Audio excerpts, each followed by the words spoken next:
যশোরের ভেতরই কোন হোটেলে গেলে একদম সকাল সকাল নাস্তা করতে পারবেন গরম গরম নিহারি, পরোটা, রুটি, ডাল, ভাজি, কলিজা, তাছাড়াও থাকবে খিচুড়ি, আরও অনেক কিছু। আর কোথায় গেলে আপনারা পাবেন এই সব কিছু, সব থাকবে আমার আজকের ভিডিওতে। এত মজার মজার খাবার দিয়ে নাস্তা শেষ করার পরে সাথে যদি আরও পাওয়া যায় দুধ চা অথবা লাল চা, তাহলে তো পুরো জমে ক্ষীর, তাই না? আর এই সব কিছু আপনি কোথায় পাবেন জানেন? আমাদের যশোর বেচপাড়া জিল্লু টি স্টোরে। যদিও নামটা টি স্টোর, কিন্তু এখানে গেলে আপনি সকালে পেয়ে যাবেন নাস্তা, দুপুরে পেয়ে যাবেন বাংলা খাবার, ভাত, ডাল, ভাজি, তরকারি, সবজি, মাংস। এছাড়াও বিকালে আপনি পেয়ে যাবেন আরও অনেক রকমের খাবার। এই সব কিছু নিয়েই থাকবে আমার আজকের ভিডিও। শুরুতেই সকলকে ওয়েলকাম করছি। আসসালামু আলাইকুম এভরিওয়ান, কি অবস্থা সবার, কেমন আছেন? এটা আমার শুক্রবারের একদম সকালবেলার ভিডিও। আমি সুন্দর একটা কমফোর্টেবল 3 পিস পরেছি এবং আমার এই ড্রেসটা হচ্ছে দোলানকশি ঘরের। আমি ভিডিওর ক্যাপশনে পেজ লিংক দিয়ে দিব। চটজলদি ঘুম থেকে উঠেই রেডি হয়ে বের হয়ে পড়লাম। আর আকাশটা দেখেন একদম নীল, আর মেঘগুলো মনে হচ্ছে ভেসে বেড়াচ্ছে, তাই না? আর সোজা আমরা চলে আসলাম বেচপাড়া 6 তলার সামনে, একদম জিল্লু টি স্টোরে। এটার লোকেশন একদম ইজি, যে কোনো রিক্সাওয়ালাকে বলবেন বেচপাড়া 6 তলার সামনে যাব, আর 6 তলার ঠিক অপোজিটেই দেখবেন জিল্লু টি স্টোর অ্যান্ড রেস্টুরেন্ট। আর আপনি যদি জিল্লু টি স্টোর অ্যান্ড রেস্টুরেন্ট থেকে কোনো ফুড টেস্ট করে থাকেন, আমাকে কিন্তু অবশ্যই কমেন্ট করে জানাবেন। এই যে দেখেন, এখানে আমি প্রথমেই খাবারগুলো দেখে নিচ্ছি। এখানে কিন্তু অনেক রকমের খাবার পাওয়া যায়। সকালেই আপনি ডাল, ভাজি, ভর্তা, ভাত, খিচুড়ি পেয়ে যাবেন, কলিজা পেয়ে যাবেন। আর আজকে আমি খাবো হচ্ছে নিহারি, এটা ছিল ছাগলের পায়া। আর এই যে দেখেন, এইদিকে হচ্ছে গরম গরম একদম পরোটা।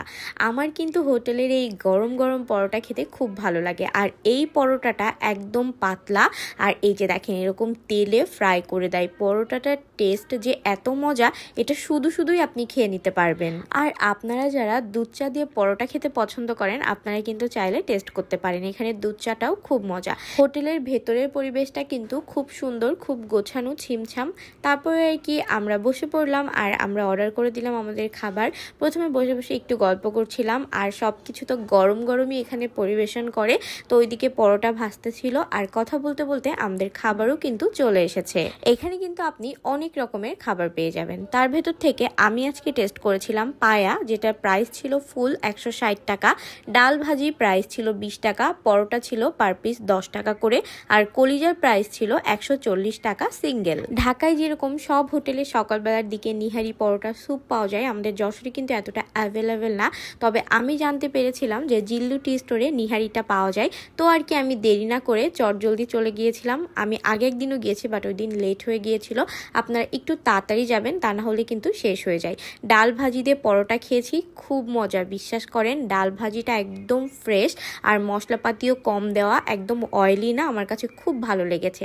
এখন আমি টেস্ট করছি পরোটা দিয়ে কলিজা। এই কম্বিনেশনটা তো আমার মনে হয় ছোট বড় সকলের কাছেই পছন্দের একটা খাবার, তাই না? একদম গরম গরম পরোটা, তার সাথে কলিজা ভুনা। কলিজাটা মনে হচ্ছিল একদম বাসায় রান্না করা। তেল, মশলা, ঝাল, লবণ, আমার কাছে সব কিছুই পারফেক্ট লেগেছে। আপনারা কিন্তু অবশ্যই কমেন্ট করে জানাবেন আপনারা কে কোথা থেকে ভিডিও দেখছেন, এবং আপনারা কে কে জিল্লু টি স্টোর অ্যান্ড রেস্টুরেন্ট থেকে কোন খাবার টেস্ট করেছেন। আর সত্যি বলতে আমি অনেক বেশি এক্সাইটেড ছিলাম এই পায়া আর পরোটা খাওয়ার জন্য। তো আর কি আরিফ একদম হাফ নেয়নি, ফুলটাই নিয়েছে। ফুল যদিও আমাদের দুজনের জন্য বেশি হয়ে যায়, হাফ নিলেই মনে হচ্ছিল ভালো হইতো। আর এটা ফুল বোল প্রাইস ছিল 160 টাকা। গরম গরম পরোটা আর তার সাথে গরম গরম এই পায়া, এই কম্বিনেশনটাও আমার কাছে খুব ভালো লেগেছে। আর এটা কিন্তু খাসির পায়া, তবে একদমই কোনো রকম ব্যাড স্মেল ছিল না, আর পারফেক্টলি কুক হয়েছে। এটা দেখতেই পাচ্ছেন আপনারা ভিডিওতে। এটাই কিন্তু একটু স্যুপ করেই রান্না করা হয়েছে, কারণ নিহারির যে ঝোলটা, এটাই কিন্তু খেতে বেশি মজা লাগে। আমার কাছে তো মজা লাগে। আপনাদেরও কি সেম? অবশ্যই কিন্তু কমেন্ট করে জানাবেন। আর নিহারিতে কিন্তু তারা এক্সট্রা করে লেবু, পেঁয়াজ বেরেস্তা, ধনিয়া পাতা দিয়েই দেয়। তারপরেও আপনাদের জন্য যদি কিছু প্রয়োজন হয়, আপনারা কিন্তু অবশ্যই জানাবেন। আর পায়ার যে ক্যালসিয়ামগুলা দেখতেই পাচ্ছেন একদম সফট হয়ে গিয়েছে। আর যে স্যুপটা ছিল আমার কাছে খুব ভালো লেগেছে, একদম তেল মশলা কম ছিল। আর এটা আমার কাছে অনেক অনেক অনেক ভালো লেগেছে সত্যি বলতে। এইদিকে দেখেন আরিফ হচ্ছে কলিজা আলাদা করে দিচ্ছিল। আমি বলতেছিলাম ওটাতে একটু বেশি মশলা, আমি অত খাবো না, তো আমাকে এরকম আলাদা আলাদা করে উঠাই দিচ্ছিল। আপনারাও যদি চান অফ ডের সকালবেলা ফ্যামিলি ফ্রেন্ড নিয়ে নাস্তা করবেন, তাহলে কিন্তু আপনারাও চলে আসতে পারেন জিল্লু টি স্টোর অ্যান্ড রেস্টুরেন্টে। তাদের প্রতিটা খাবারই কিন্তু অনেক অনেক অনেক বেশি মজার। আমরা তো খুব মজা করে খেয়েছি। এই যে দেখেন এখানে আরিফ খাচ্ছিল হচ্ছে নিহারি। ও মূলত কলিজা খেতে খুব পছন্দ করে, ও কলিজা খেয়েছে আর ডাল ভাজি খেয়েছে।